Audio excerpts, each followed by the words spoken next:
Right, hi guys, it's me back again with another video, so first video in a while.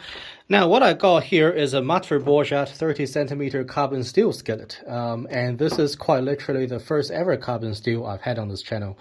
And the reason I bought this is only for delicate fish fillets, okay? So recently there has been a lot of good deals on fish, so I'm kind of going through this fish phase, trying all different sorts of fish. And now when it comes to fish, a lot of them you can quite easily do in a stainless steel pan. But when you're dealing with delicate white fish fillets, especially without the skin, that's the most difficult. And in fact, it's difficult to the point that I actually think it's impossible.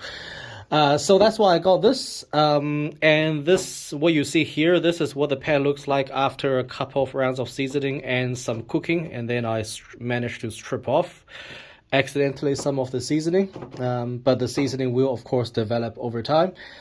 And this is a picture of it when it first got delivered. Okay, so it actually looked quite nice when it first came. So first of all, before we talk about anything else, let's talk about should you actually buy an expensive carbon steel pan.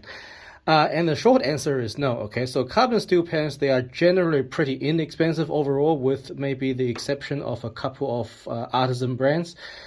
The most important thing, however, in a carbon steel pan is the thickness, okay? So what you should look for in a carbon steel skillet or carbon steel pan is avoid a pan that's too thin, and by that, I would draw the line at, say, 2 millimeters.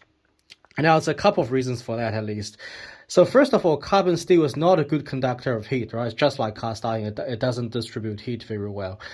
And the thinner the pan is, the worse it's going to distribute heat, okay? So if you got a thin carbon steel pan, especially on an electric flat top or induction, that's just not a very good combination at all, and you're not going to get good results from that.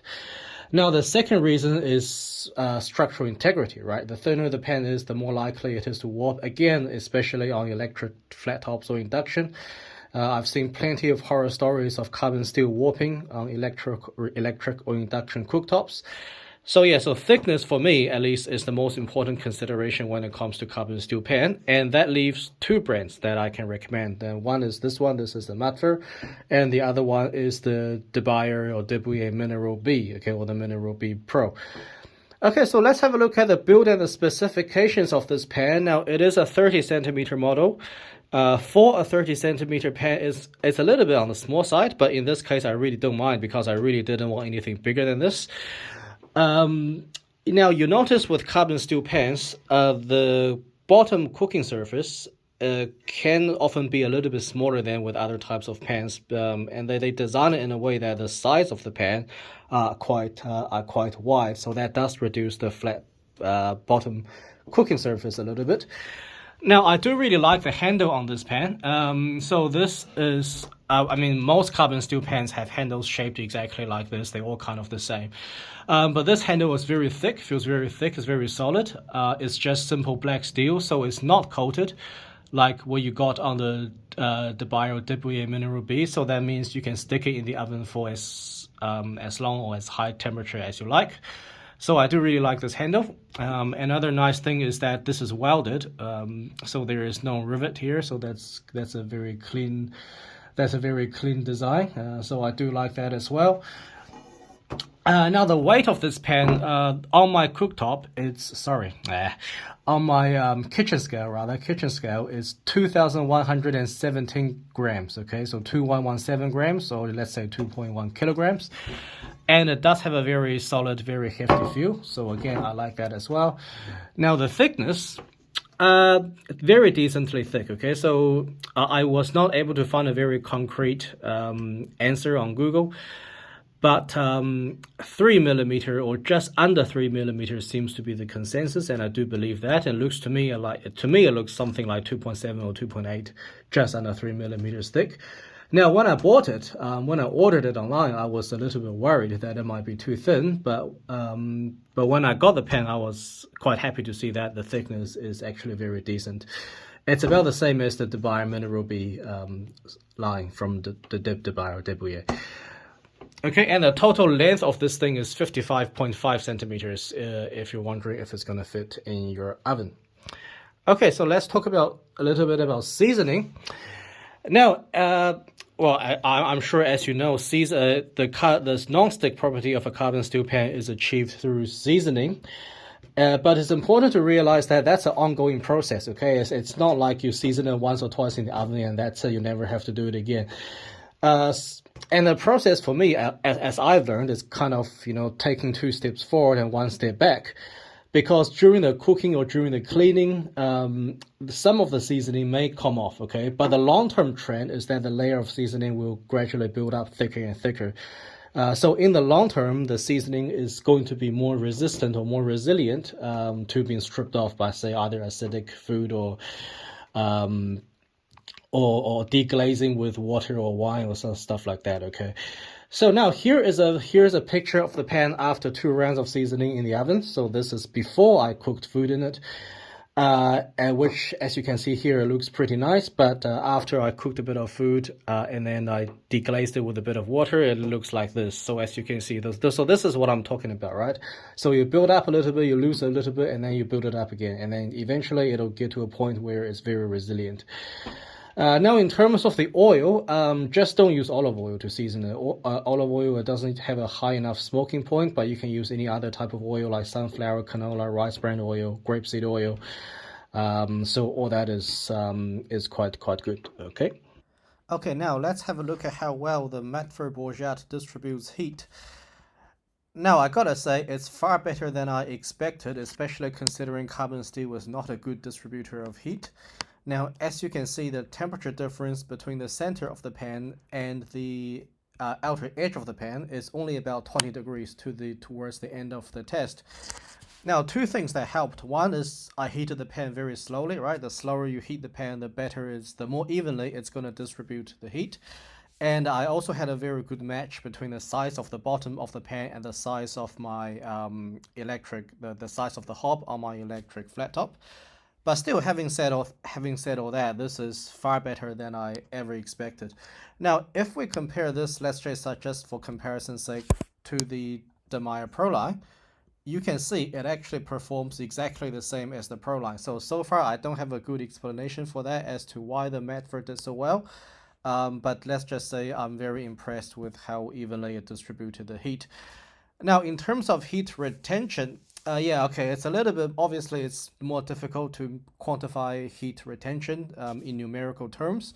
But from my cooking experiment, it is also very decent. Okay, it's not as big. The heat retention is not as big as something like a Proline, but it still offers very decent heat retention.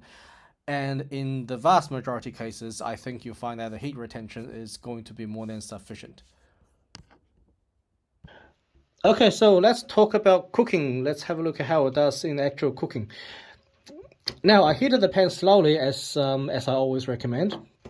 Now, as you can see, the center of the pan became raised during the heating, and the oil flowed towards the sides. Now, I wasn't surprised by this because this happens virtually with every larger diameter pan that's either fully clad or thinner than kind of 3mm-ish. So to avoid the center becoming too dry, just tilt the pan like this, once every couple of minutes or so, just to make sure you got the oil covering the bottom of the pan evenly. So now the fish fillets go into the pan. Let's have a listen to the sound.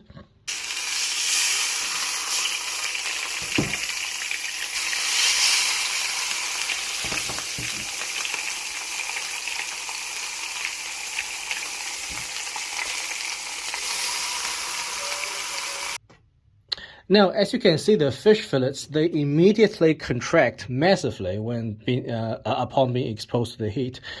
So I just used a bit of pressure to push it down, just to make sure I had good contact between the fish and the bottom. And that's also in order to get a good sear. Now, after a few minutes, let's turn the fish over and see if they release easily.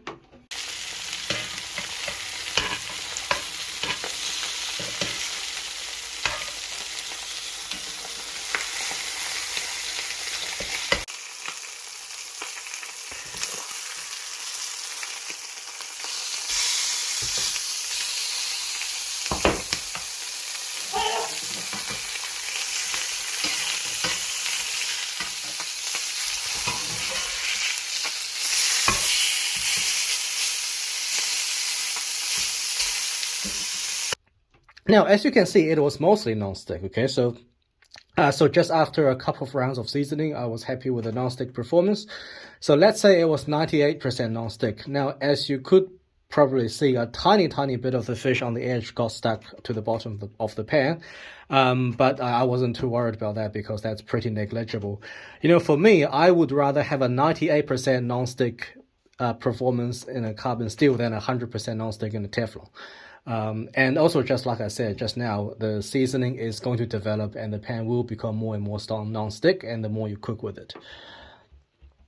Okay, so what do I dislike about this pan? Well, really, almost nothing.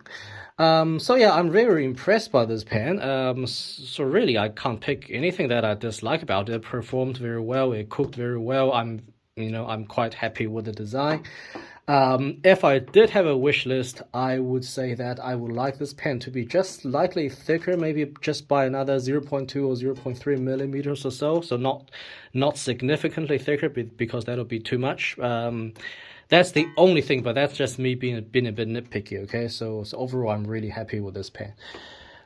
Okay, final section. Should you buy this pan? Well, look, like I just said, I'm very happy with it. I'm very impressed with this pan. I have to say, out of all the pots and pans I've had on this channel, this would probably be in the top 5. That's how impressed I am with this pan. But absolutely, certainly in the top top 10. So in other words, I would buy this again without hesitation. And remember, it's not about how expensive or how premium a piece of cookware is. It's never about how expensive it is. It's about what you get for the money that you pay, right? And in this case, you get a lot of value for money. Okay, so the answer is absolutely yes. I would. I think this is a great product, and I think you should buy it. Okay, so let's talk about let's do a little bonus section. If you want to keep on watching. Now, as you may be aware, last year, I think it was around April 2024, there was a recall on these pans from Matfer, because as I understand, an independent laboratory or organization, not a globally recognized organization. It was, if I'm not mistaken, it was an independent local organization based somewhere in France. They found that if you cook acidic ingredients in this pan for an extended period of time, and by that it was 2 hours, that was the number that I saw. So if you cook acidic stuff in this pan for 2 hours, it can release an excessive amount of arsenic into the food. So that was the reason for the recall. Now, should you be worried about that? Personally, I don't think you should. I bought this pan without hesitation. I don't think that's something to worry about. For several reasons, okay? Because by now, now is April 2025, I would expect this issue to be sorted by now. And secondly, this is not a pan that you should be cooking acidic ingredients in for 2 hours, okay? So, this is not even a pan that you should really be using acidic ingredients in at all. So I really can't imagine who is going to cook acidic ingredients like tomato sauce for 2 hours in this pan. If you are going to do that, then use an enamel Dutch oven like this, or use a stainless steel pan, right? So if you had any knowledge of cookware at all, you would not be cooking acidic ingredients in this for 2 hours. So that's the first thing. Now, the second thing is that this was not a internationally, this was not a, I guess what you call international governing body. This was an independent, as I understand, was an independent laboratory in France. So it was not on a scale big enough for global recall. I think, again, if I'm not mistaken, this recall only happened in France. But I don't know if that's really true, so don't take my word for that. But all I'm saying is, the way that you use this pan, you will not even get close to having that risk of, well, you should not even get close to having that risk of excessive arsenic released into your food. Okay, so I hope you enjoyed this look, and I'll see you in the next video.